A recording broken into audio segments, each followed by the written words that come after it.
And we are live. And we thank you for joining today's webinar. Mike, are you there? Yeah, I'm here. Hey, Mike, great seeing you, man. You too, man. Ladies and gentlemen, if you don't know who this gentleman is, this is Mr. Mike Del Quadro. Mike is one of the most sought after repair technicians and trumpet makers in the world. And he's very humble and very modest. And he's probably one of the greatest guys I've met in a long time. Mike, thank you so much for joining us, man. Thank you for taking the time to come and doing this webinar. How's everything going out there in sunny Las Vegas? Things are going good here. We're having a nice temperate 100-degree day while a bit of the country is under a snow advisory. A snow advisory? Well, we're not. I mean, the East Coast is, but it's still 100 degrees here. First off, I appreciate you having me do this. I don't know if I'm one of the more sought after in the world, but I appreciate that that people are keeping me busy. You know what, Mike? It's first of all, it's just in talking with you and actually being in the shop, man. You're a peach of a cat, and like I said, you build a quality product, and it's great. Everybody I know raves about your horns, you know. So, Mike, if you want to just. I would like for this webinar, you know, a lot of people don't know who you are and don't know how you got started. So we're going to just go ahead and talk about that real quick. First of all, Mike, a lot of people don't know that you were at one time a trumpet player, correct? Right. So I started playing trumpet just like a lot of people. I started in fourth grade. I'm not 100% sure why I started playing trumpet. I don't know what really attracted me to that other than the aspect that there was a trumpet in our house. My dad owned a trumpet from when he was younger. My grandfather was a very big Harry James fan.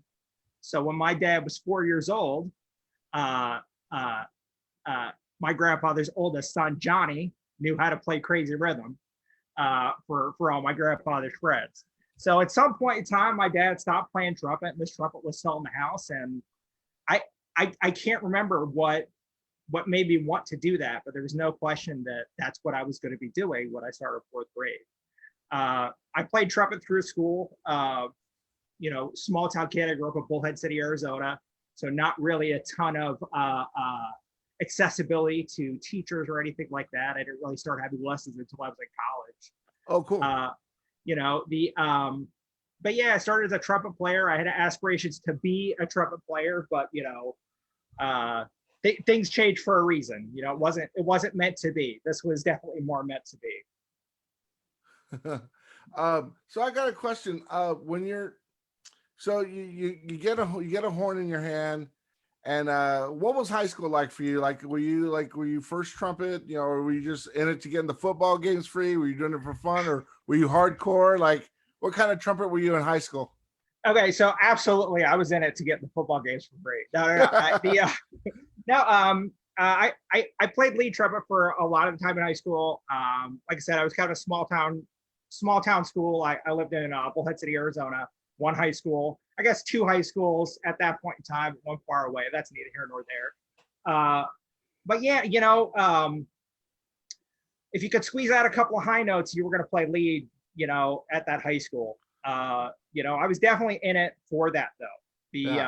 I wasn't really a very good student in general. So like the fact that I got to do band class, that was really why I was going to school, at least toward the end of high school.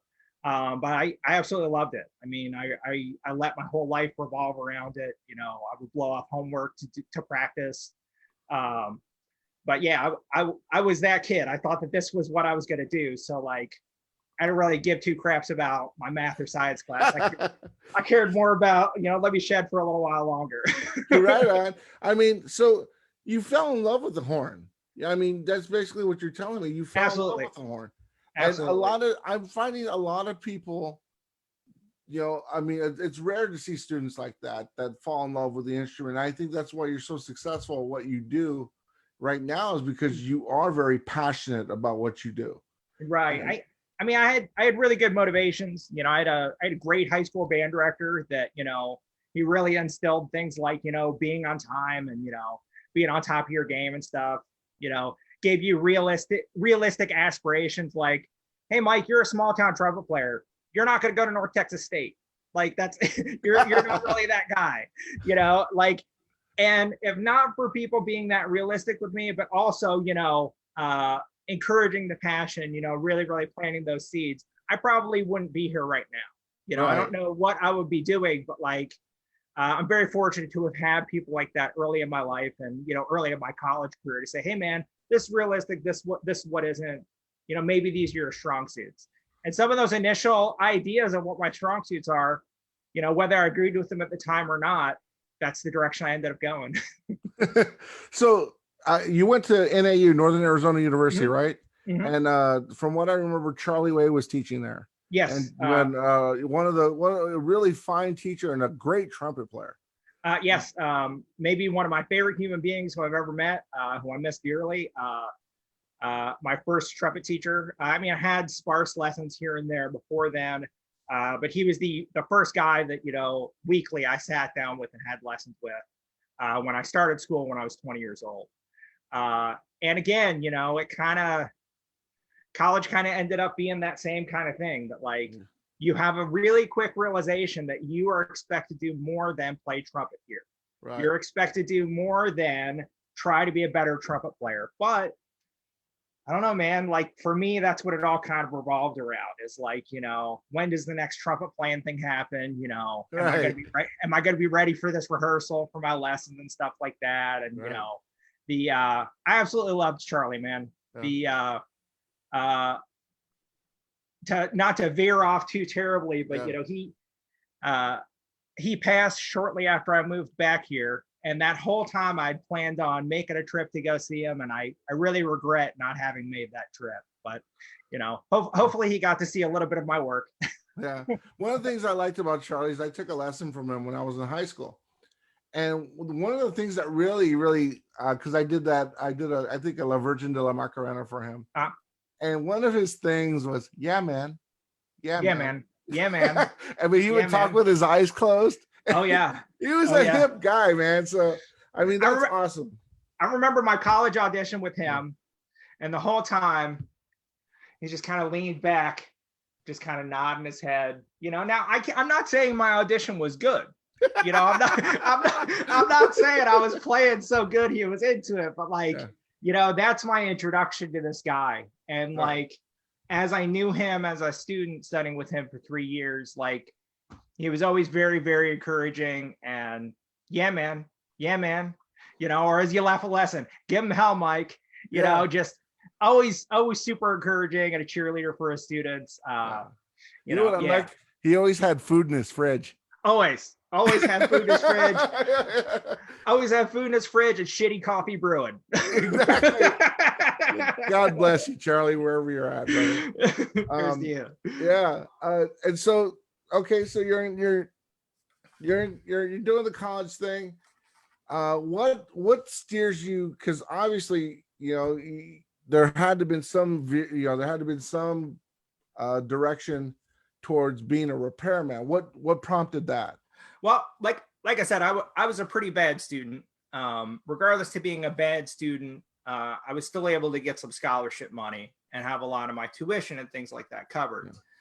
Well, man, you know, there are these stipulations with scholarships that, like, the people given the scholarship don't really care that you're an okay or even good trumpet player. They care that you have a reasonable GPA and things like that. Right. So, like, I had this harsh awakening at some point when I'm trying to register for school, and I'd lost my scholarship. So, like, I had this year of, like, kind of transitionally, like, halfway going to school, halfway not. Yeah. And then that was a full year, you know, 2 full semesters of that I was half in school, half not. Somehow in that time, I did an upper division jury and actually passed that upper division jury, which was fantastic. I played Pat McKinnon. Yeah. Wait, no. I don't remember if Pat Hoy was in the room. I know Charlie was, and Pete Vavona was. Pete Vavona. And probably Carl Helmer. No, I recall Steve Hemphill being there. Still, he's another cool cat, man. And there was I can't remember the French horn instructor, but if I recall correctly from the notes, she didn't want to pass me. But, you know, I'm not faulting her by any means. Like I said, you know, I'm surprised I passed. But anyway, the following fall, even though I had finished this upper division and was hardly a student, you know, I'm getting ready to start school again. And there were some things that had kind of transpired in that semester prior. I had, no, it wasn't Nancy Sullivan that was the horn professor. I see that question pop up. She was around for the first few years of me being at school, but she wasn't there for my jury. Anyway, so in that semester prior to this, you know, transition that following fall, I had shipped the horn across the country and all but destroyed the bell. Oh, wow. It's a funny coincidence that I did this post last week complaining about how people ship things that this is kind of what sparked my career, is that I shipped this horn and the bell got damaged. So it gets sent back to me and I bring it to a repairman who tells me, oh, you know, I could replace the bell and do this, blah, blah, blah.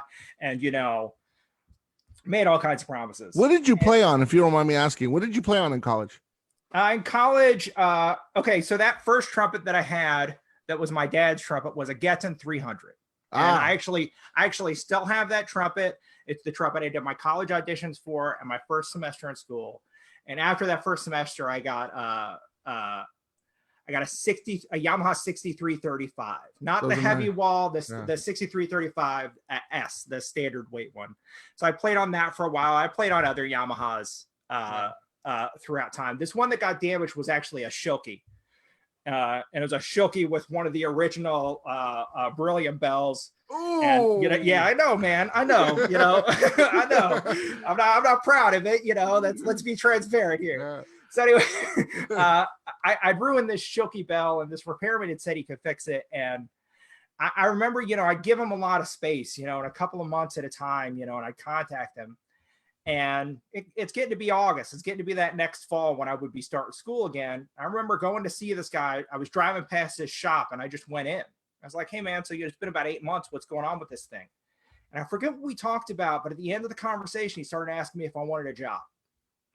Really? And I said, was sure. that at Cedar Music? That was actually a Cedar Music. That was a Cedar Music. Okay. And it was a repairman that was only there, I think, less than a year. And even after, because I started working for him or with him or however you want to put it. I started with him the next day, like right away. You know, I was interested, you know, hey, what's this all about? This is something trumpet, but it's different.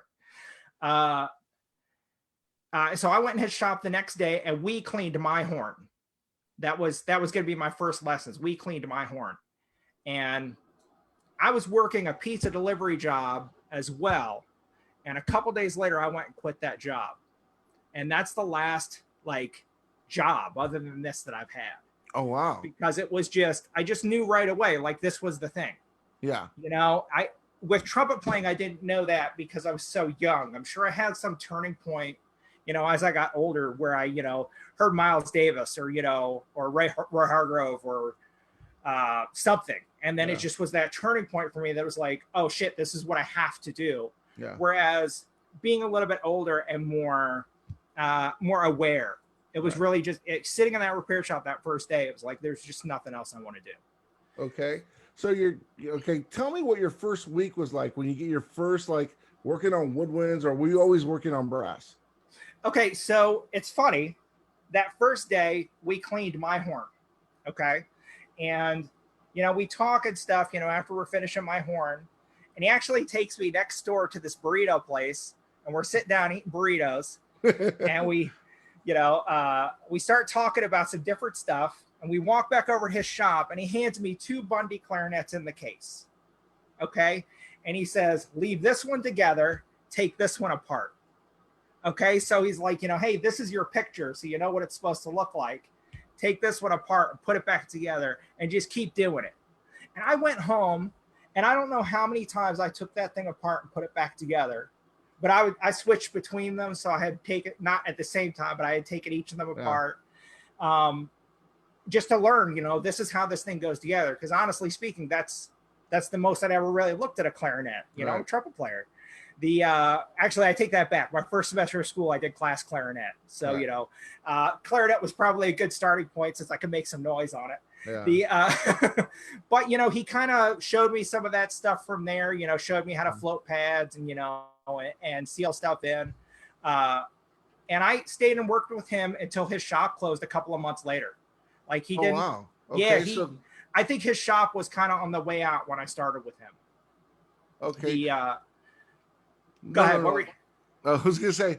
So, like, you're an apprentice. You're a young apprentice, right? For lack of a better way of putting it, yes. Yeah. But he very much let me work without much guidance. Oh wow. In hindsight, I'm not sure how much this guy knew. Because he would tell me outlandish stories about 30 years of experience doing this and 30 years of experience teaching, and it's like you start doing math and you realize this guy can't even be 60, so how's he done all this stuff? And in hindsight, looking at some of the things that he taught me, that like later on I worked with real people, I realized there's no way you would do that way. You wouldn't even start to do that way, and things like that.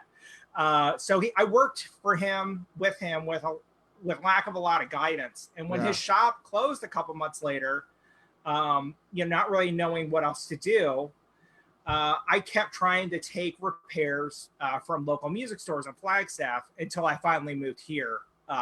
Literally just a couple months later. Like it was November or December when his shop closed.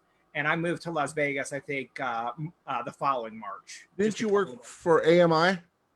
I never worked for AMI. When I moved up here initially, I worked for a Sam Ash very briefly for just a couple of months. Yeah. And then I went and took a job at a store that's still open in town called Family Music Center. And I worked for them for about 18 months and met my wife working there. Awesome. Yeah. Here's one thing, Mike, is that we have all seen pictures on the internet of your Gandalf transformations of instruments. I mean, it's amazing what you can do. You must. I'm serious. You have some magical power. I don't know what it is, but we've seen what you can do with both. But where did you hone those skills? As far as I mean, your solder work is exquisite. Your debt work is so. Can you tell us where you really honed those skills? So a lot of that stuff does come a little bit later.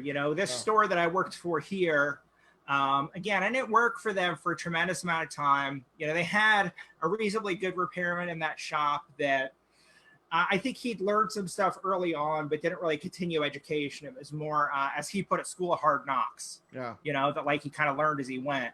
So, after about 18 months here, I started looking for a job where I could learn more. And that's how I ended up in Kansas. I found a job at a shop in Kansas. I worked for that shop for about 18 months. And nothing against that shop whatsoever. Yeah. There's a fantastic shop, but I was there doing a lot of woodwind repair still. And I really, really wanted to be doing brass repair, and was able to find a job at another shop in Wichita that kind of specialized in overhauling instruments. Okay. They didn't tout themselves that way, but you could see that the final product of what they did, that was more their goal. They did a lot of antique restoration. And I'm going to tell you, man, if you could take dents out of an antique cornet without cracking it, then most modern trumpets are a piece of cake. You know, so there were plenty of these antique things that, you know, stuff from the late 1800s or mid 1800s that you're scared to work on this. You're seeing the dust fly off of it, even you cleaned it after you know, you're afraid it's just gonna crack in your hands, you know. So it's like, once you have that light touch to be doing that kind of stuff and are more aware of your environment while you're working, I mean, your everyday Bach 37 trumpet's a piece of cake. Yeah. You know, it's far less likely to crack, but you still have that in your mind that it can happen. Right. You know, man, what you're saying about some sort of Gandalf-like transformation. I mean, I appreciate that sentiment and everything, but like, so much of this work, it really just comes from patience and seeing what doesn't work. You know, so often, let me grab a trumpet. Okay.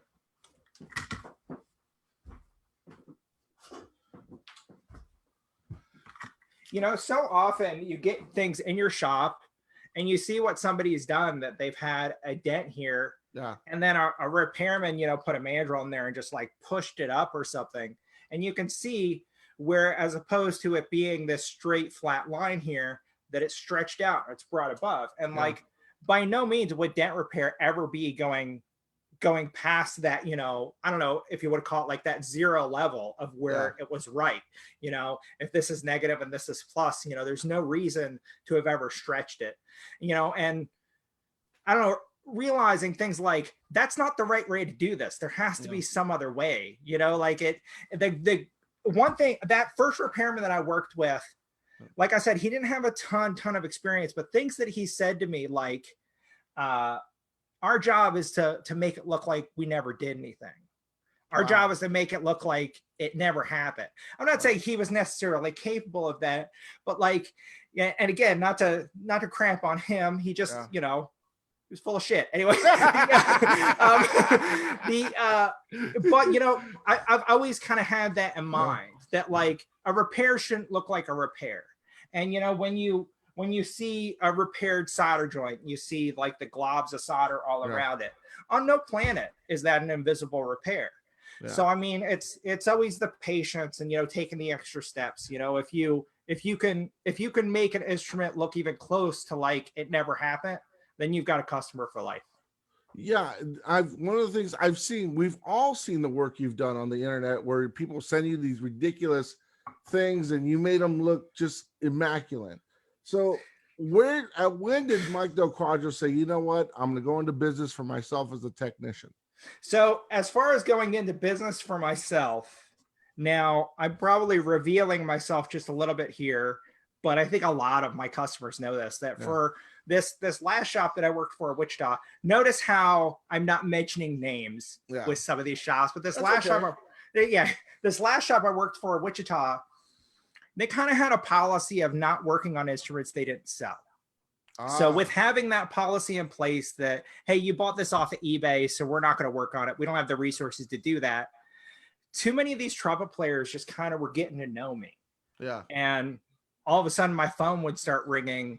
Hey man, you know, we talked about this horn in the shop. You think you could help me out? Now it's like, I'm not taking a customer from this store because they already said they don't want that custom. They don't want to do that work.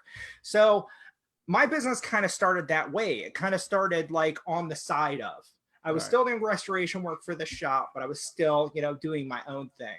And in doing my own thing, I was able to build the shop kind of slowly, you know. Now, repeat the question again. You said, at what point did I realize I was going to be my own business? Yeah. At what point did you say, you know what, this is something that I can make a living on? You know, this is something that I could make, you know, this is something that will come to fruition. Now to answer that question, I have never, ever, even to that point, had that realization that this is something I can make a living doing. Wow. You know, and the reason I'm saying that is, hey man, we never know how the economy can change or whatever. Like, I've never had the notion that I always have the notion that like someday I'm going to have to go back and get a real job. Like you know, I've always thought about it that way. Maybe that's kind of kept me hungry. I don't know. Like, I never really had a realization of like, this is just going to be my career. You know, I've just kind of taken it as come.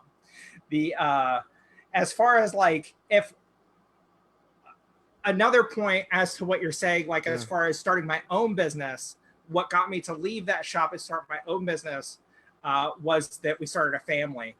And Okay. in starting a family, Yeah. I didn't want to pay for childcare. We wanted to be in control of raising our own kid.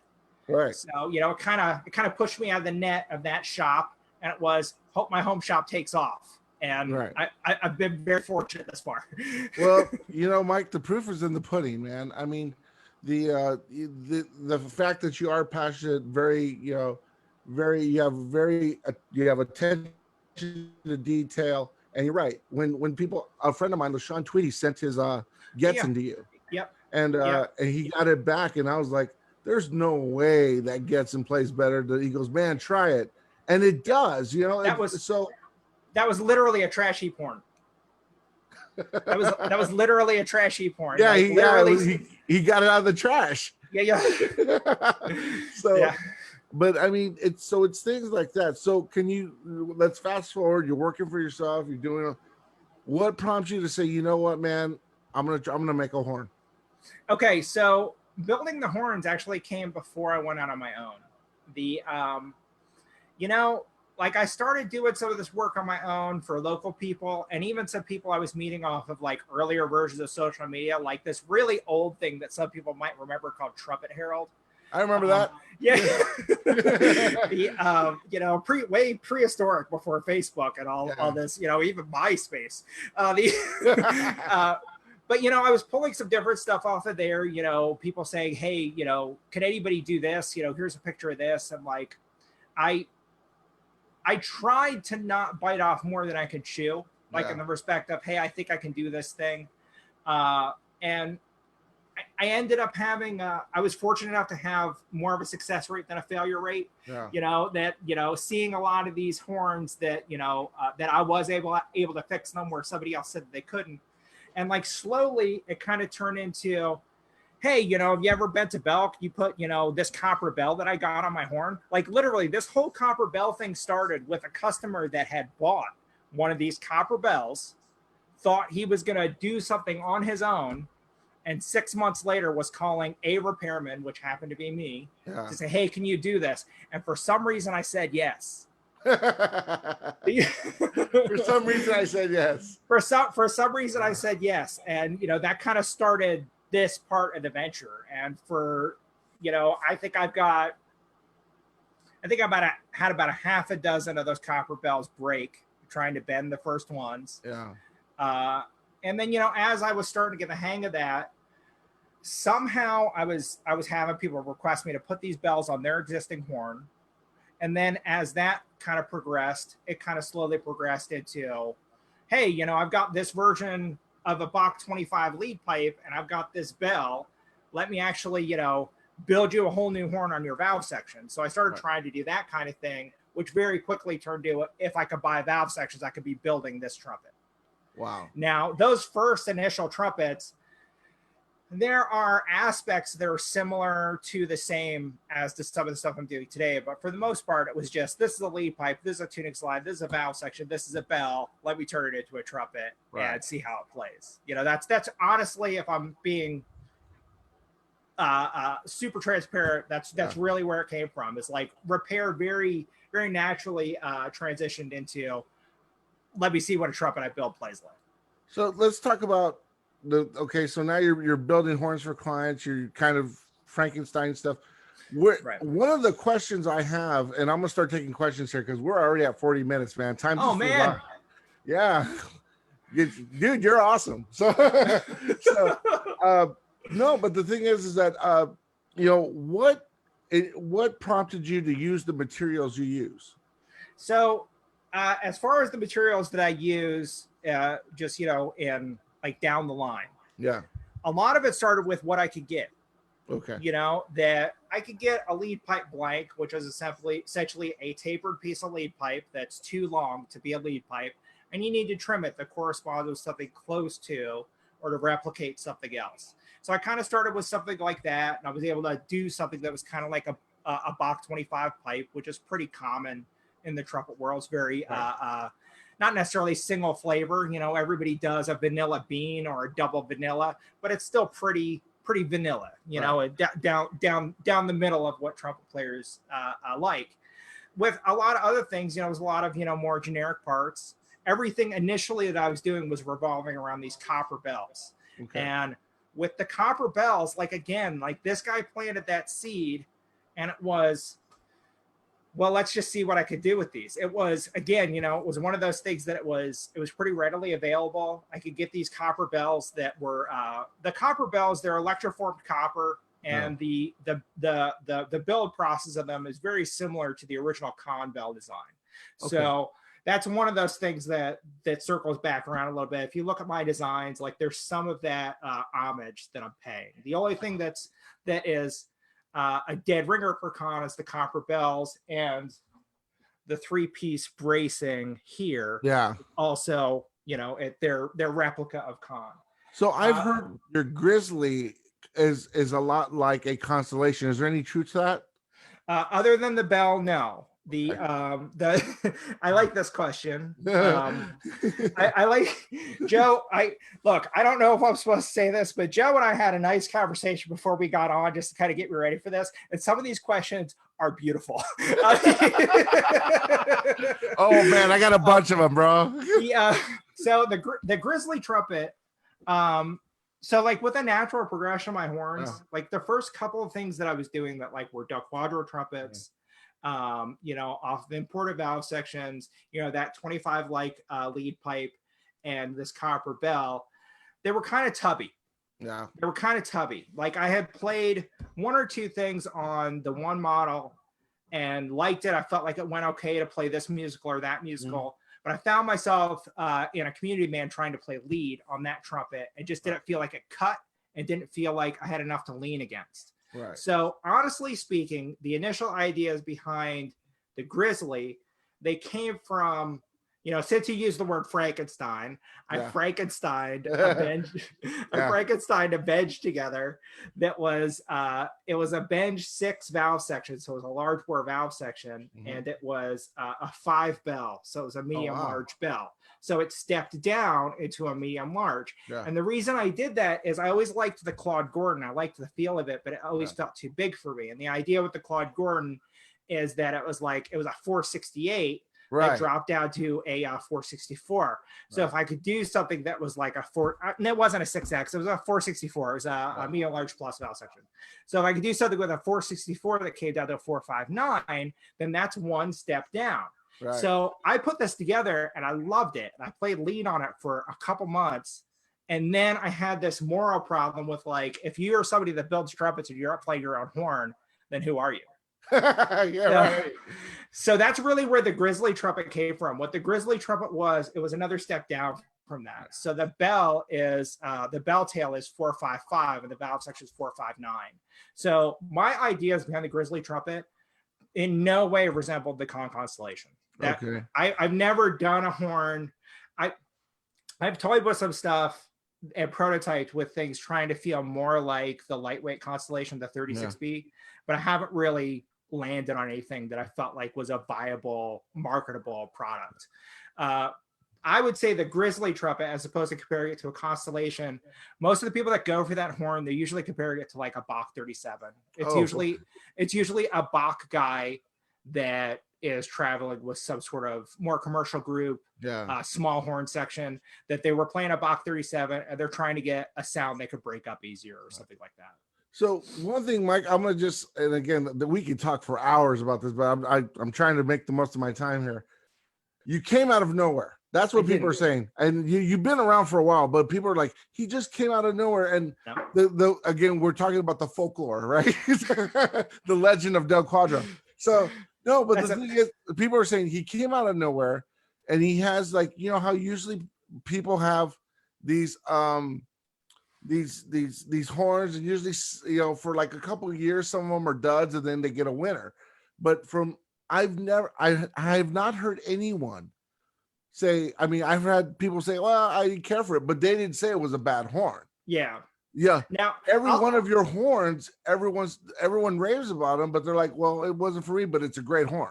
Yeah.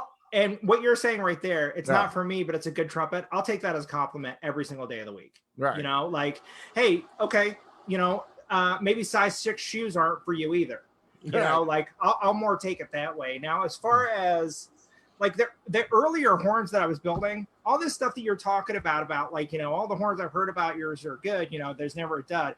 I had plenty of time to do all that early on, like I feel like my name, I might have gotten a little bit more name recognition once I moved out here to Las Vegas, but I spent 12 years in Wichita, 6 or 7 of those trying to build this trumpet career, this trumpet building thing, initially. And it's a small area. There are, don't get me wrong, Wichita guys, there are great trumpet players and great musicians out in Wichita. I miss all you guys very, very much. but it's a much smaller demographic. Right. So, whereas in Las Vegas, like everybody comes here.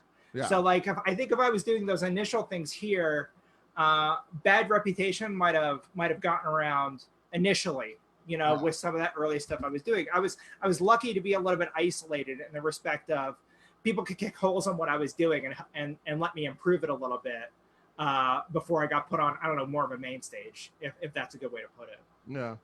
Mike, I'm just gonna go to the questions because again, I got like 10. Can we go like 10 minutes over? Is it cool? What? I got nothing else to do. All right, cool. I got questions up the yin yang for you, bro. So I'm gonna just start them right now. Okay. Guys, go ahead and we're ready for questions. And Mike, if you would, in the comments on the Facebook thing, if you can answer some of the questions we didn't, that'd be great too. But so this one's I'll go through those questions after, sure. Yeah.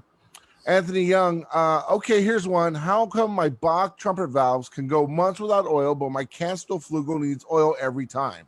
I don't know, dude. Like, if I'm being perfectly honest with you, like, I really don't know. A lot of times with valve oil, it could do with the material of the valve, your own personal body chemistry, and the oil all mixing together. I mean, like, these are things that aren't supposed to get wet. So my suggestion with your flugelhorn versus your Bach is possibly changing oils. If we were talking face to face, the first question is, what oil do you use on this? And blah, blah, so without being able to converse with you about this, my knee jerk would be maybe you need a different oil for each horn. And that is a real thing. That's a thing. Absolutely. Yeah. No, I do not like Alcast oil. I think Alcast is too thin. And I'm saying this just because this question popped up. I think Alcast oil is too thin for most pistons. I'm not crapping on Alcast. They have a long legacy that far surpasses my lifetime. But, as far as modern oils that I like Hetman, I like Ultra Pure, and I like Burp. Yeah. I'm sure there are a lot of other great oils on the market, but those are the 3 that I use in my shop. Awesome. All right, this is from D. Johnson. When you had your first trumpets play tested, what was some of the best feedback to further your design and sound? The really the best feedback that I got was about the resonance of the horns. Like the initial positives that I got is that people always liked how the horns vibrated. Yeah. A lot of the initial problems that I had, even with those horns vibrating or resonating so well, is that they were just too fragile. My bracing was too thin. There were a lot of things that was, for lack of a better way of putting it, the horns would fall apart too easy.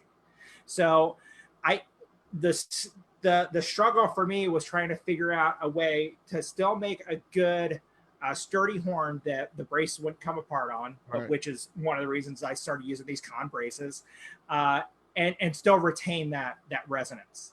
Awesome. The thing that everybody kept bringing up is, I love the way this horn sounds. Yeah. But people, they weren't always talking about the feel of the horn. So again, that was something that I had to dial in and get back toward. See, that question was, what was the good feedback for playtesters? In the respect of playtesters, I would say that's been the big thing that's helped me the most. Is having good quality playtesters. Something I learned very early on is I was not a good enough playtester to really distinguish stuff with my instruments. I think even at the peak of my trumpet playing, when I was the absolute best version of myself, having a pro do it was always far, far more fruitful. Sometimes hurts the ego a little bit, but that's how we grow. This is from our buddy Keith Fiala. Hey, Keith. It says, you taught me so much about the feel of the horns, which changed my concept of bore. How much does heavy caps, etc., affect the sound and feel? Okay. Okay. So not from a scientific perspective, but from a personal perspective. So I was on this gig one time. I was playing this community musical in Wichita, and I cleaned my horn before the show. It was like a high school thing. So it was like Thursday, Friday, Saturday. Yeah. So we do the Thursday thing, and it's cool. And Friday, I cleaned my horn that afternoon, and I put my horn together and somehow forgot to put the bottom caps on all together. All together. Like, this is clearly how, in my head I was about, like, make sure your horn's clean. You have your shit together for this high school musical, hey, but you always want to give a good performance. So anyway, so I'm warming up and getting ready for this thing, and I notice I don't hear feedback the same. Yeah. Like, my sound is just in front of me. It's not coming back to me the way that I'm used to it doing. And obviously I wasn't playing cornet. This is just what was handy. Yeah. Somehow I noticed that the bottom caps aren't there. Now, this whole thing, the whole time, I had trouble hearing myself the whole gig that night.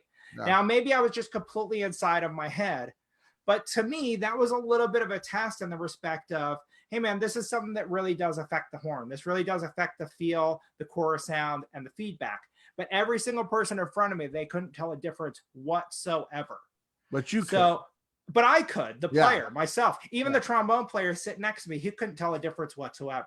So as far as what it actually physically does, if I had to speak from my own experience, I would say it probably is more for the player. Yeah. But the idea behind more weight on the horn is to throw more resonance out of the front, is to deaden vibration in that area. I mean, why the hell else would you do it? But like I said, from my personal experience, that's what I noticed. I don't feel like the audience notices even a small percentage of what we notice as the player. Like a lot of these gadgets and gizmos we put on the horn, that's all for us. Yeah, that is not for the audience at all. So Doug Zimmerman asks, Doug's a great player out of Canada. He asks, what valve section do you use? Currently, I use the Getz and Edwards valve sections. On my initial trumpets, I was using Taiwanese valves, very popular with a lot of small builders in the United States. I was really fortunate to have had a really good first initial meeting with Adam Getzen over in ITG. Yeah. He's a really good what's the word I'm looking for? Generous. I don't know why I was stumbling on generous. He's a really good and generous person in the respect of, when we met, he starts looking around the room and he's like, this is something that could really separate you. Yeah. Like a lot of these people use these same valves, like, let's do something together. And like the fact that he kind of, I don't know, paid any attention to what I was doing. Yeah, I really, really appreciate it. And we've had a very good relationship. I've, with very, very small problems I have with their valves, some of which have ended up being me. Others, that have been very small manufacturer thing, they have fixed so very quickly. It's not even funny. They've handheld me through a lot of problems, and it's so convenient. And I'm very fortunate to have to be partnered with another American company. Awesome. Good. No, I was just saying that one of the things, Mike, too, is that made in America when it comes to Del Quadro means something. Yeah, absolutely. It really does. Yeah, absolutely. I've seen a couple companies that they don't say made in, but they'll say USA or they'll say a city, but it doesn't say made in, and that's a pretty big gray area to fall under. Maybe it says the city it was made because there are a couple of imported parts, and maybe they're trying to be honest by saying that, but there's still some deception. Right. All the parts from my horns, other than a few bells that I've used from Andy Taylor, who is a genius bell maker, who's been making bells longer than I've been alive. Yeah. Other than that, all the parts for my instruments are American made. Awesome. So this is from Michael. Do you suggest a way to chem clean your horn at home? Now, that I was going to ask you, Mike. A lot of guys say vinegar. Use vinegar to chem clean your horn, but I don't know. Can you kind of? There's some people say Simply Green. Can you kind of, like, without giving away your secrets? Can you? Can you say, hey, this is a good way to clean your horn at home? So first off, there's no like real secrets. I'll be perfectly transparent in the respect of I clean horns in an ultrasonic cleaner, but the chemicals that I use to clean it essentially are distilled water and phosphoric acid. I use phosphoric acid that's food safe phosphoric. You find it in Coca-Cola. Yeah. It's a light acid. Essentially, you want to use a light acid. There are plenty of these shops that I worked in that would use a very heavy acid, something like a muriatic acid, which is a pool acid, or another thing muriatic is used for taking stains off of concrete. Well, geez, man, I wouldn't want that anywhere near my horn. Yeah. And the shops I worked at that would use stuff like that, you would see what it would do to these instruments. Oh. And it got them nice and shiny, but you left a little bit of the horn in that cleaning tank. Oh. So all of the things that I do are always with the thought in mind of preservation. Yeah. As far as for home cleaning, Simple Green. Okay, so some of the initial ways that I was taught to clean my horn, specifically by guys like Charlie Way, put some water in your bathtub and a couple of caps of Simple Green, or another one that was pretty popular was Mr. Clean. Mr. Clean, yeah. Now, Mr. Clean is something that I still use, but I don't use Simple Green at all. Simple Green is a really good degreaser, but there was one shop I remember working in that we used Simple Green, and I dunked something in Simple Green and left the lacquer in the tank. Yeah, and that happened to me recently. So yeah, so for me, Simple Green, I was out on that. As soon as that happened one time, I was like, okay, I'll never use this product again. So I try to keep things really mild with the phosphoric and with actual scrubbing out the horn. The way you could do it at home, I usually suggest blue Dawn dish soap. I like the blue the best. It cleans grease off of ducts. It'll clean it'll clean your trumpet. So Blue Dawn and Mr. Clean. I like Mr. Clean. The little bit of perfume in there kind of gets rid of that old valve oil smell. Oh, wow. If you're not getting rid of the smell out of your horn, you probably need to get it professionally cleaned. Yeah. You can only get so much corrosion out as a home user. I'm not touching on cleaning with vinegar because it's just not something that I've done. Okay. I've seen other guys do it in shops I've worked in, like soaking valves in vinegar and water, just so that it's a lighter acid for the most sensitive part of the horn. But again, other than that, it's not really something I've subscribed to. I can't advise to or not to do it. Okay. Anybody that has cleaning questions with any of this stuff, you guys are more than welcome to message me on Facebook or through my website or any stuff like that. I'm always happy to answer questions, especially stuff about helping you preserve your horn. Cool. All right, let's get to this other question. Tim LaMarche, how long have you been building custom horns? So, Tim, my career, I started my career in around 2002. I think the first horn I put together was somewhere around 2006. But I don't think it doesn't feel like I've been doing this for 14 years. Maybe I've been doing a good job for the past 5. Let's put it that way. But no, I think it's around 2006 is when I put the first horn together. It's somewhere around there. Oh, wow. Okay, so now Mike, here's another question I got. Wow, there's so many questions. Okay. This is from Ali. What are the pros and cons between a boutique private built horn and something mass produced like Yamaha or Bach? For me, and this is not the reason I'm in this, but I think something that, just from my experience of dealing with customers, I think something that gravitates a lot of people toward a smaller build is a bit more of a personal relationship. With a smaller boutique builder, I feel like a lot of times you get a relationship with the person who built the trumpet as opposed to the salesperson. Right. And look, when you come to my shop, you're a guest in my house. Yeah. I mean, there are plenty of people you could talk to that will say, yeah, I came to Mike's house and we played trumpets at his dining room for 2 hours. If you weren't coming here for a repair, just sitting in my shop for a couple of hours, that's you're a guest in my house. You play my horns. You're playing a horn with my grandfather's last name on it. You're kind of a member of my family now. I don't know that you meet Mr. Yamaha when you go to Yamaha.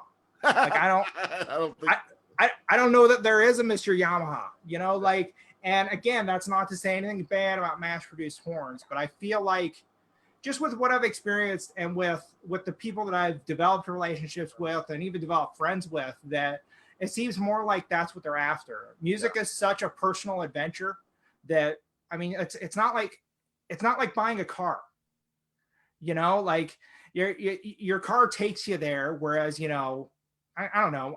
maybe that's a bad analogy. I mean, there's so much more life in making music. You know, you need to have that personal connection. It's, you know, it's just having connection with that sales rep is just not the same to some people. And I appreciate that, because I really do feel like that's the thing that separates me. I feel like there's a lot of great competitive trumpets that are mass produced that some of them will kick the crap out of my horns even. But I don't know. Some people are still looking for that, fortunately, you know, that personal connection with the person that built it. And one of the things, Mike, and just touching on a few points that we talked on the phone earlier, remember when I was in your shop, you know, the first thing you're like, look, if your horn plays better than mine, get out of here. You know? Absolutely. You know, absolutely. Like, you're not there to try to, you know, if it doesn't work, do you want some valve caps? Do you need some valve oil? You know, it's like you're like, hey man, if it works for you, great. You know, I'll build you a horn. But if what you got works. No, and that is an absolute. You know, again, I mean, it comes back to that same thing about, you know, you have a play tester. Sometimes it beats up your ego a little bit, but that's how we grow. If you came in here and I'm blowing smoke up your ass the whole time and telling you how much better you sound on my horns, well, you're going to find out the hard way you don't when you play that first gig. You know, you're going to find all this stuff out the hard way. So, I mean, if I'm not honest with everybody, you know, it's always going to come back to me.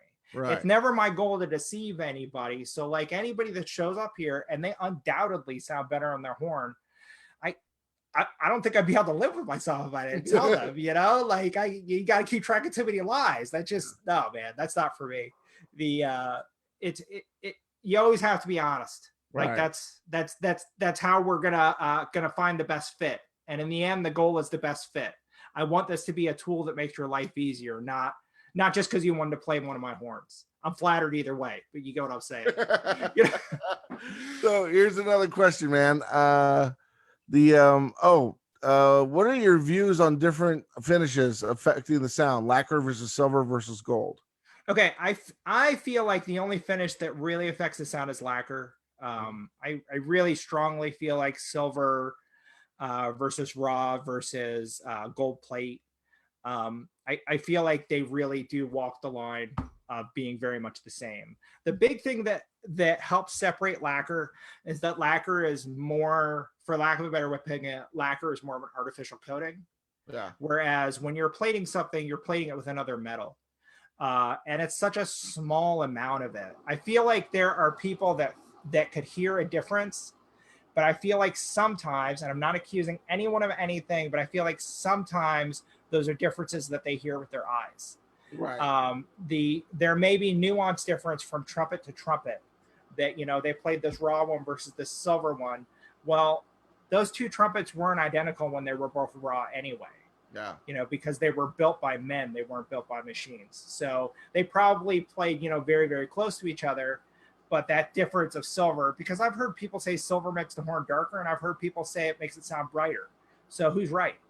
Yeah. You know, like I know that there are articles that have been written about this, but just from my personal experience, I feel like lacquer is the only thing that tends to change the horn a little bit. And depending on the lacquer, you know, a lighter coat versus a heavy coat, you really can't tell a difference. All right, Mike. So here we're going to go into the folklore now. Okay. Oh no. The tales of Del Quadro. We're calling it. So here's another question. My friend Jennifer, and she's a cool player out of DC. She says, I heard Mike made a cornet for someone in the symphony, and that was the only prototype, and he will not make another one. Is this true? Okay, so first off, thank you, Jennifer.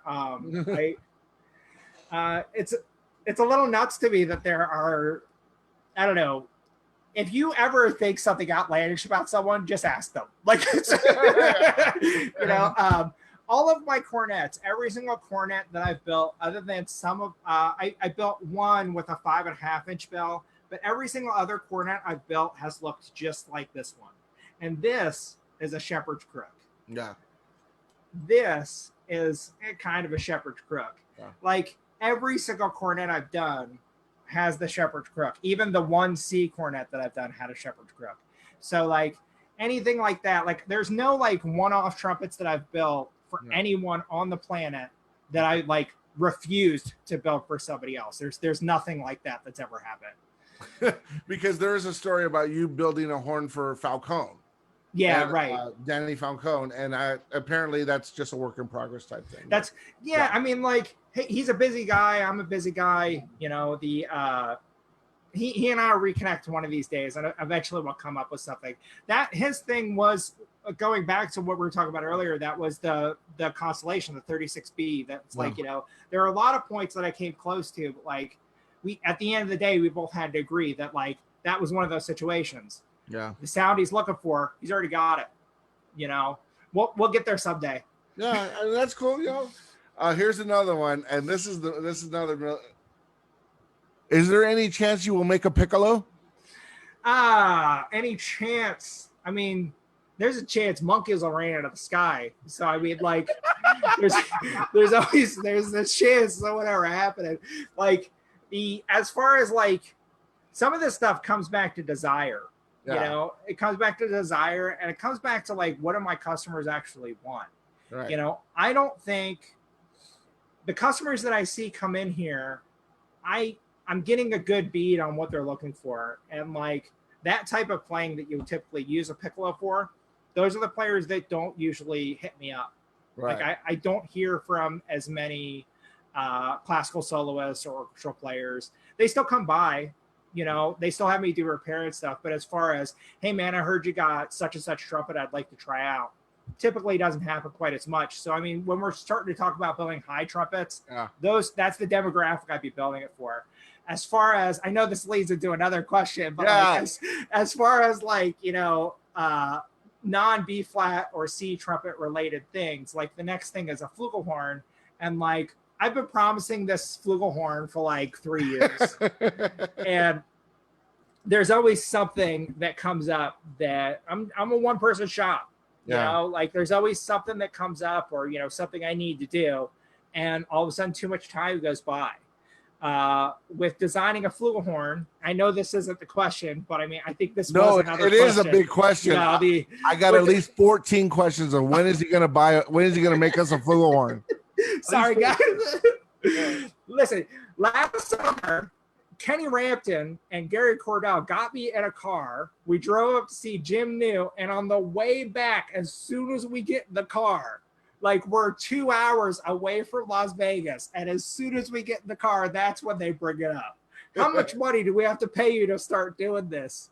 And like, but it's not so much about money. It's about space to do it. It's about knowing what I'm doing. You know, that's also a very big part of it. The on top of it, I can build a flugelhorn that looks like a flugelhorn. You know, I can source other parts, and I can build you a flugelhorn that looks like every other flugelhorn. But like, what's the fun in that? Yeah. You know, like I want to build stuff that looks like my stuff. I don't want to build a flugelhorn just to put my name on it. And like for me, that's been one of the biggest hangups. Eventually, I need to just build a prototype and go from there. Yeah. But it's like, I planned on it this year. I planned on marking out a whole month to do this. And then the closer we got to that month, I realized that whole month was booked up by other things, and then the world shut down. So, you know, who knows? Hopefully it happens sometime in this year. We'll see what happens. So here's another question, my friend. Okay, so Brandon Luce, he's a good friend of mine out of Florida. Hey, I've done work for Brandon. Brandon's a cool guy. He says his horns are instantly recognizable, great brand recognition. And we talked about that, how when you see this acid stained copper bell and that thick thumb ring, you automatically know it's a Del Quadro. Okay. And it's like that name recognition that, I mean, some people spend their whole career trying to do that. And I mean, you've managed to do it in a very short time. I mean, I know a Del Quadro when I see one. I guess I've been fortunate in that respect. That, just to always give credit where it's due, with the acid stains, I got that from Andy Taylor. Yeah. I mean, I saw some of the stuff that he was doing that bared some sort of similarity, and he explained to me how he was doing it. and I was doing it different enough that it kind of created stains as opposed to more of a uniform tarnish like he does with his horns before he sprays them. But like I'm by no means the first person to do anything like that. With actual like brand recognition, man, I don't know, man. It's like I was saying about the flugel. I could put together a flugel that would look like a flugel, but what's the fun in that? Like, you know, more of the idea behind the design was like, hey, with just different things, like, hey, this would look cool. I hope it plays well. Yeah. With the acid finish, I'm glad it doesn't affect anything and it just looks cool because like it really does look cool. Yeah. They look like works of art, you know. Thank you. Yeah. Thank you. Here's another folklore thingamabobber. So, you know, a friend of mine, her name is Stephanie. She's a trumpet player out of Texas. She was asking me about. She's like, what was his inspiration for the Grand Campana? Okay, thank you. This is a great one. I love this one.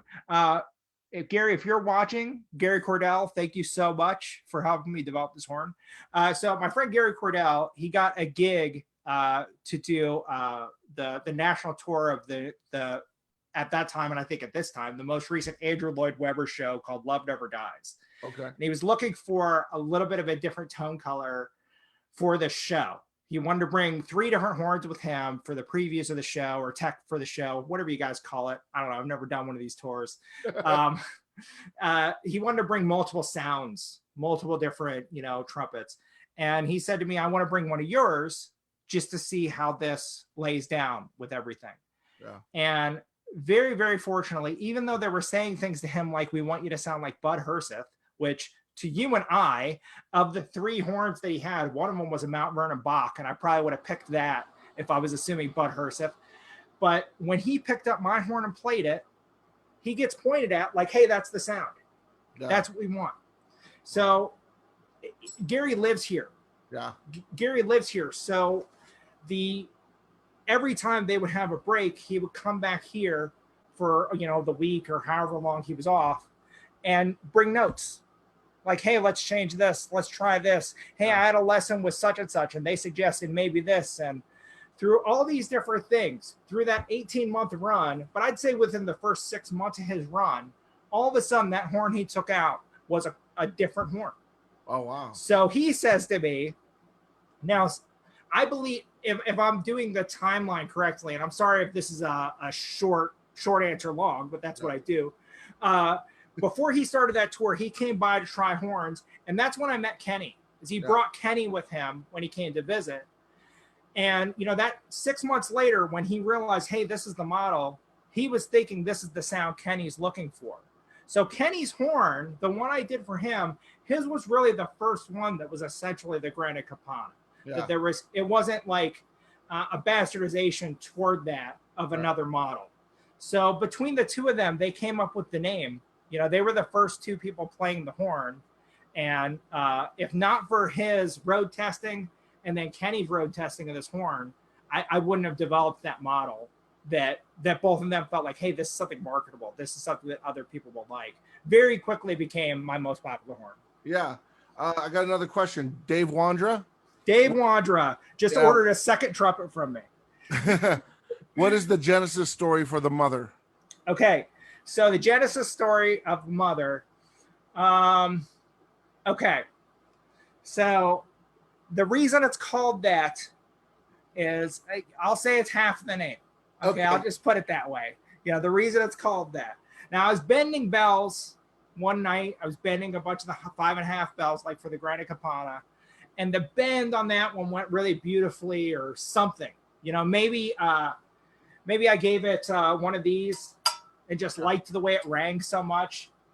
And I said out loud, this one's going to be a motherfucker. And I wrote that in Sharpie on the bell. Okay, so I got this bell that's hanging up that's what it says. And when I was building that batch of horns, it was ahead of the 2018 ITG. Yeah. So I had all these bells bent, and I had these lead pipes that I'd ordered to prototype that had a larger blow than the Grande Campana lead pipe and was reverse tuning. So since that bell was so great that I had written that on it, I felt like, oh, well, this will be the one to prototype, to use this prototype lead pipe on. Yeah. And it was just such a radical difference from the other one. Like, if I'm being honest, there wasn't a tremendous amount I changed from that prototype, trial version of the horn to the one that I built just a couple days ago. Oh, wow. That was really the genesis of that horn. The idea that I have behind it, other than, the reason I got in those prototype lead pipes, is there are a lot of guys, especially at trade shows, that will walk up and say, what do you got that's a large bore? Because I only play large bores. And I get what they're saying. What they're saying is they like a lack of resistance. They like a big open feeling, because nobody can really tell the bore by playing a horn. I'm sorry to break people's bubble, but like, you might have an idea, but it's about blow. It's about open and it's about tight. Right. So the mother is a 459 bore horn. The valve's actually 459, but it's opened up in some different areas that it really feels like a large bore horn. So that was more my idea behind that design, is like, oh, you like a large bore? Try this thing. And then tell them it's not. But again, it's not necessarily about the numbers. It's always about the feel at the end of the day. We don't play the numbers. We play the trumpet. Right. I got another, gosh, and I apologize for keeping you, my friend. Don't apologize. Okay. So guys, you're getting a lot of, because we're already at an hour and 15 minutes, but thank you so much, Mike, for your sure. Yeah, man. So I got another question. Everybody's asking this question, okay? How many different types of horns do you have? Now, from what I remember, there was 6, right? Yeah. I think I've got 8. Okay, can you name them? Oh man. Okay. So I've got the Personal, the Grizzly, the AJ Grizzly, the Granite Campana, the Proteus, got a C trumpet, got the Cornet. Did I say the Granite Campana already? Yes. And the Mother. Oh yeah. So that's 8. I've got a couple other things that I've done, one of which has become horns that other people are playing. That I've done a couple prototypes on some bells that I got from Andy Taylor toward the end of the year, but those are unnamed models. I know what to suggest them for people based on things they asked for, but they're not. They might have been models I would have presented at ITG this year if it had happened, but as far as now, I've got 8, and I did mention a C trumpet in there. I know that there was a question about a C trumpet, and I do C trumpets. Go ahead. What were you saying? Here's a funny story. Me and Andy Cressup said this. You know Andy, right? I know Andy. Yeah, and an amazing trumpet player out of Las Vegas. Yeah. Andy goes, I wish I played C just to own one. Yes. And I feel the same way. They're beautiful. Thank you. And then when I played one when I was at your shop, oh my God, it sounds beautiful. Thank you. Around and I was like, I would never play this. You know what I mean? It's like, but so you do C trumpets. Yeah, I mean, with the C trumpets, I feel like it comes back around a little bit the same like the piccolo trumpet. Like, this isn't what people are really showing up here for. I don't feel like my instruments lack an ability to play classical music or play legit music. I feel like if I label my trumpets, I label them as trumpet playing trumpets. I mean, they're for playing any style of music. It's, you make it happen, the whatever shoe fits for whatever you're doing. But I just don't get a ton of calls for the C trumpets. I try to build at least one a year, typically build it for a trade show or something like that. But like the one I built last year, somebody contacted me before the show to say if it doesn't sell, I'll buy it. So like, I was fortunate to have that, but like, then you don't have the demo to show, you know. I think I have a valve section. I think I have a C section here somewhere, or at least have one on order to build the next one in anticipation for 2020 ITG, which didn't happen. But as far as doing C's, I do them. Well, but you heard it here, people. Mike, you can ask Mike for a C and he will build you one. I will build you a C. I can't get I'll build you a C, I guess. Yeah. Because the folklore is you made one for yourself. And you're like, mine. No, I know. No, and honestly speaking, I've never even owned a C trumpet. I've never even owned like one that I built for myself. Like every sea trumpet I've built for somebody else. Okay, that's what the West. Now here's another thing too. My correspondence with you and your customers. One of the things I've heard a lot of and I'm sure all the people here on the on watching at home and on the in the meeting will, your customer service is outstanding. Thanks. And the Thank you. thing is that it's a very, it's you're on time. When I send you an email, a day or so goes by at the most, right? Unless you're like really busy, but then you tell me, hey, I'm really busy, I'll get back to you. Right. The thing is that let's talk about one thing. I saw a post I think a couple months ago. Some guy emailed you on Thanksgiving night or something like that. And guys, here's the thing. And Mike's with his family. Okay. He's not he's not sitting in his shop while the turkey is basting. Sometimes I am, but I mean, like, it's a home-based business. It's my passion. But case in point, we all need time off. I typically won't get back to people on holidays. I typically won't respond to people on Sundays. I'm not a religious person by any means, but like, we all need to recharge a little bit. Like there's plenty of Sundays that I work, but I'm typically not corresponding with people. As far as the emails, I try to stay on top of them, Joe. Yeah. I know that towards the first of the year, the price of a horn went up. Can you let everybody know what the price is now for a horn? The current price on all of my B flat and C trumpets is $3,200. The price on the cornet is $3,400. Okay. And can you tell them about the deposit, how that works? Because a lot of people don't know. Oh, sure. Okay. So depending on how you purchase the horn, there are a few stores that sell my horns. And I think with all those stores that sell them, I don't know that they do deposits if the horn's not already in stock. That's between you and that store. As far as with ordering them direct from me, I take $1,000 deposit.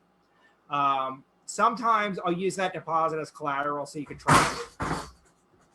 Anyway, something fell over behind me. I hope that wasn't someone's deposit. No. Everything's fine.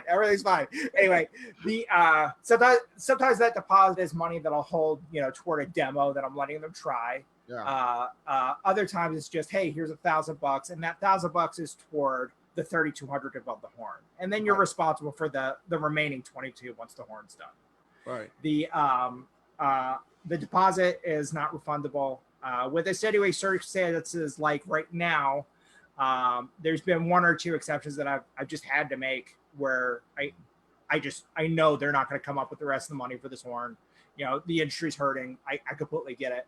But under normal circumstances, usually the deposit's not refundable. Like you've had me reserve a space of mine, and you've had me pay for components for your instrument. Right. That's a lot of things people don't understand. It's like it's not just you're sitting on the money. No, you're ordering parts. Absolutely. You're ordering, that money's already spent when it gets to your hand. So, if I'm going to be using American parts, I'm going to be paying for them too. Not to diss imported parts or anything, but there are reasons why people go with imports for some things, and like the valve section that I buy, they're definitely at a premium price. Yeah. But you get what you pay for.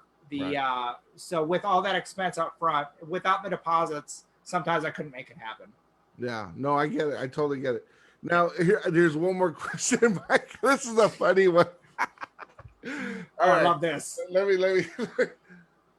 All right, so this is Tommy. I think I met Tommy somewhere. He's out in the Bay Area. He says, Mike, have you ever had someone give you something totally ridiculous? You had to look at him and say, do you really want me to fix this?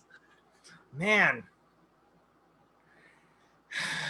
You know what? I'm usually not that blunt, in the respect of, like, for lack of a better way of putting that almost sounds like laughing in their face. Like, because so often, like,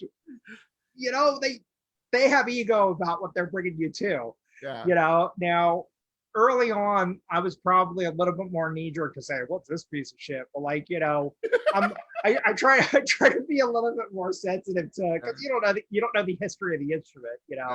their grandpa could have touted himself a tinkerer, and maybe he did all that solder work that looks like garbage. Like who knows who you're talking bad about? At least let them set the stage for you. There's maybe to answer the question in a different light. There are things that I do tend to turn away. There are a lot of, I don't know, there are some cheaper quality modern manufactured instruments that they're more designed to be disposed of. Yeah. A lot of that stuff I'll tend to turn away, or sometimes send it back to the store that I purchased it from. But as far as like, that's as far as I go with that. That this is a cheap trumpet. My labor is more than what it's worth. Yeah. Those are typically the only things I turn away. As far as stuff that like is just majorly damaged, man, I've had stuff that was turned into a lamp that I turned back into a trumpet. Right. I had the big specific one that always sticks out of my head is I had a Martin Committee that someone had drilled 4 holes in. They drilled 2 holes here to mount it to something, and then drilled 1 here to bring the wire out. And then I think it went into the lead pipe and up the receiver. So there's a hole and 2 holes. And for these ones, I was able to make the holes disappear, but these ones out here, there's on a Martin Committee bell, there's soft solder in the bead. So you're a little bit more limited in how to patch it, at least at the time my abilities were. Yeah. But, stuff like that, and stuff like, bringing quality instrument back, like, a lot of times you're not really limited to a tremendous amount. Parts are literally destroyed and can't be put back together. Right. But as far as stuff that I would really, really turn away, it's always just the cheaper stuff that's just not really worth doing. Mike, I got 2 more questions, buddy, and I thank you so much for your time, my friend. I got 2 more answers, hopefully. All right. This is from Bob O'Neill out of Texas. How many horns? I know his name. Yeah. How many horns do you make in some period of time? Some is. I don't know what that means. So the goal is to build 1 a week. Oh wow! And okay. when I talk to people who have experience in mass production, the joke always comes back to me as like, oh, you only like to work a couple hours a week. So since I don't do mass production and I still do repair work and things like that, I try to do about a horn a week. Now, a lot of times the way that goes is every 4 weeks it's 4 horns. That during the month I've prepped 4 bells, I've prepped 4 valve sections, and I've done X amount of lead pipes. So at the end of the month I've got 4 horns, but I didn't necessarily churn one out once a week. That's typically the goal. Right now, time is all kind of Jeremy bury me. So like I'm not really keeping to that kind of schedule, but I'm still getting horns done. The goal for this year was 50, and I'm pretty sure I'm not going to hit it. Okay. Wow. Oh. All right. So I have one more. Again, I have one more question, and this is wow. I haven't seen this guy in a long time. Brian from New York City. He has Mike.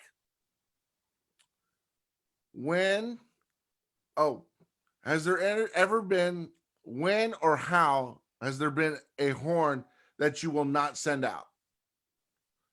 He said recently. Is there ever a horn? Recently? Yeah. Is there ever a like horn that I finished building and wouldn't send out? Yeah.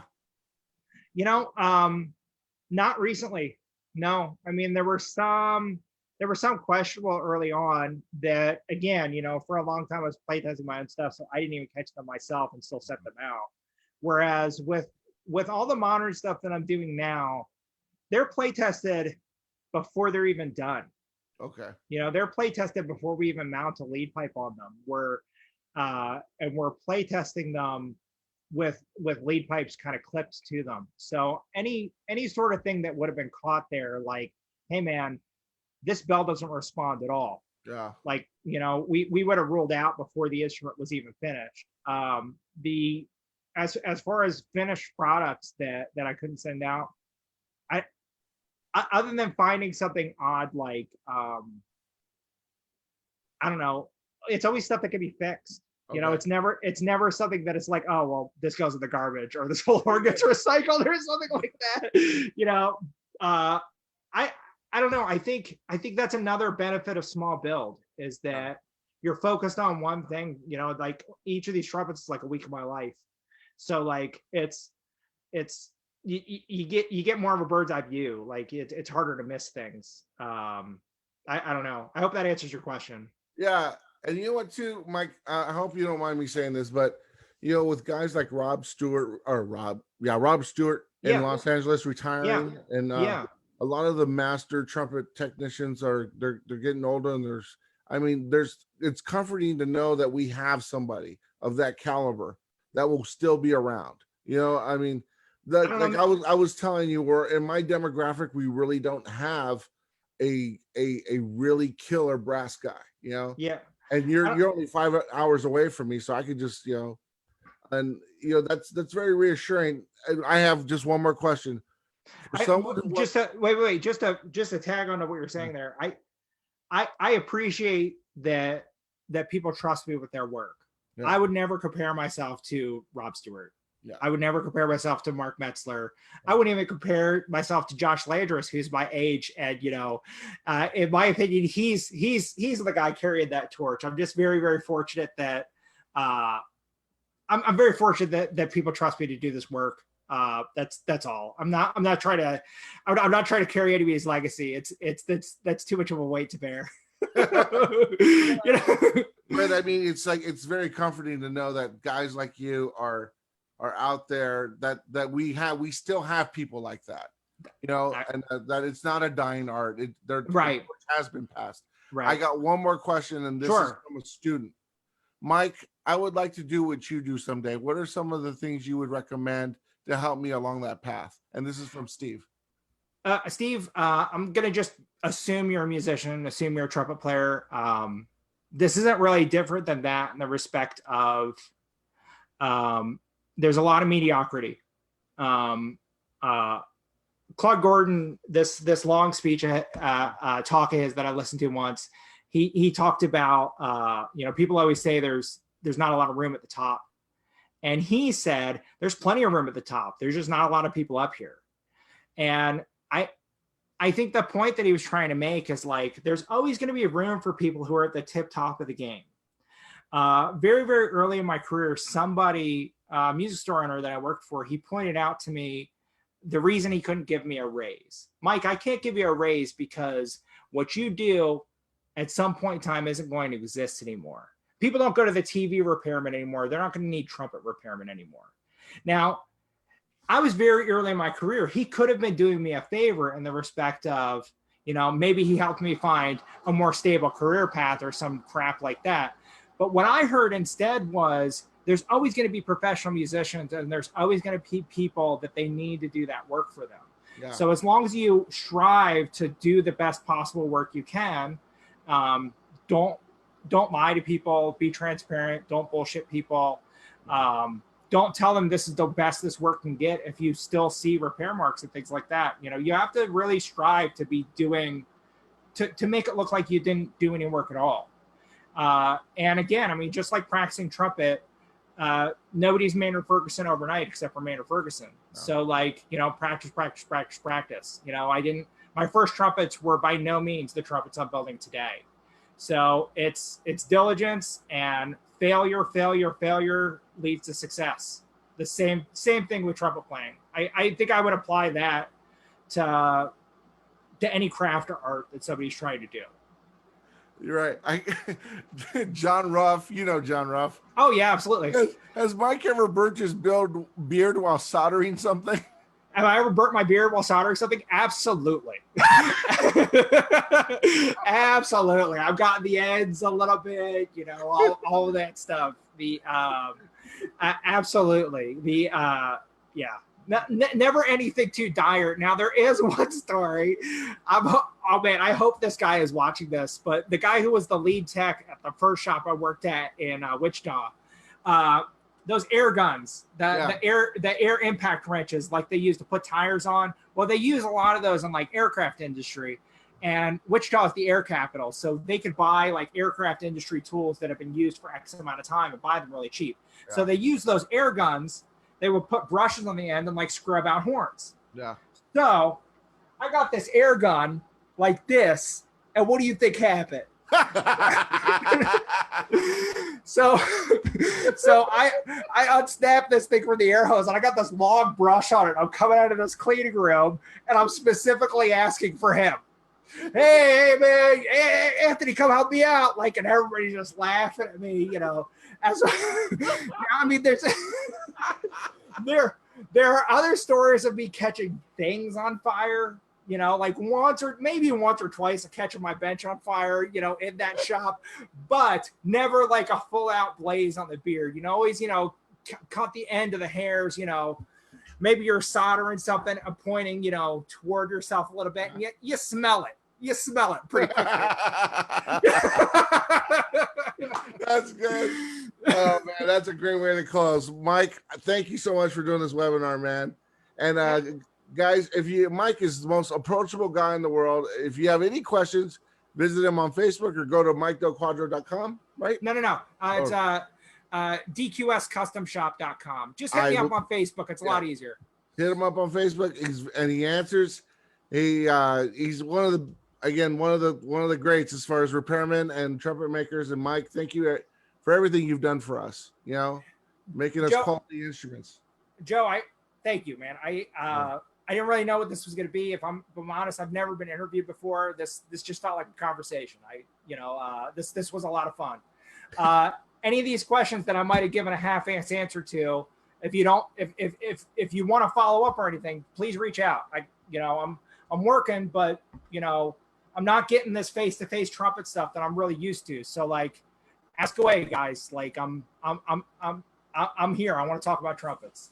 So, you know, seriously, Joe, thank you for having me do this. This was a lot of fun. Oh, Mike, we're so fortunate to have you, brother, and we'll definitely have you back.